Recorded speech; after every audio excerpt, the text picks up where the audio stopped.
যমুনার প্রবল স্রোতে দেখা দিয়েছে ভাঙন। সিরাজগঞ্জের কাজীপুর উপজেলার মেঘাই বাঁধ ধস হয়েছে। নদীর পূর্ব পারে চর জেগে ওঠায় নদীর পানি সরাসরি আঘাত হানছে পশ্চিম পারে তীর রক্ষা বাঁধে। গত দুদিনের ভাঙনে বিলীন হয়েছে মেঘাই বাঁধের ৮০ মিটার এলাকা।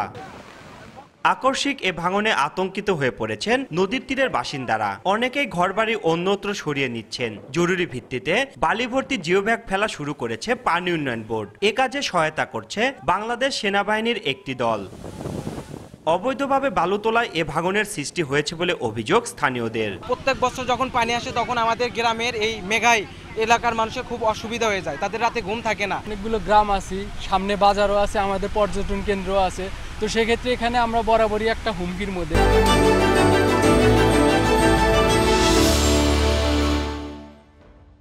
যখন যেখানে পাই সেখান থেকে বালু তুলে, কারো কথা শোনেও না, কারো কথা মানেও না। আমরা এখন কোন দিকে যাবো, কি হরমু, আমাদের চেষ্টা করেন, আমাদের থাকার ব্যবস্থা করেন। ভাঙন রোধে সাময়িকভাবে ব্যবস্থা নেওয়ার কথা জানায় স্থানীয় পানি উন্নয়ন বোর্ড। পানি উন্নয়ন বোর্ড প্লাস সেনাবাহিনী প্লাস এখানকার স্থানীয় লোকজন মিলে কাজ করতেছি। লোকজনকে আতঙ্ক হওয়ার কিছু নাই।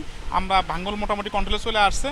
আমরা যেভাবে কাজ বাস্তবায়ন করতেছি, ভাঙন আর ফার্দার বৃদ্ধি পাবে না বলে আশা করতেছি। ২০১৫ সালে যমুনা নদীর ভাঙনের হাত থেকে রক্ষায় কাজীপুরে বাস্তবায়ন করা হয় নদীর ডানটির রক্ষাবাঁধ নির্মাণ প্রকল্প। রিঙ্কু কুণ্ডু, সময় সংবাদ, সিরাজগঞ্জ।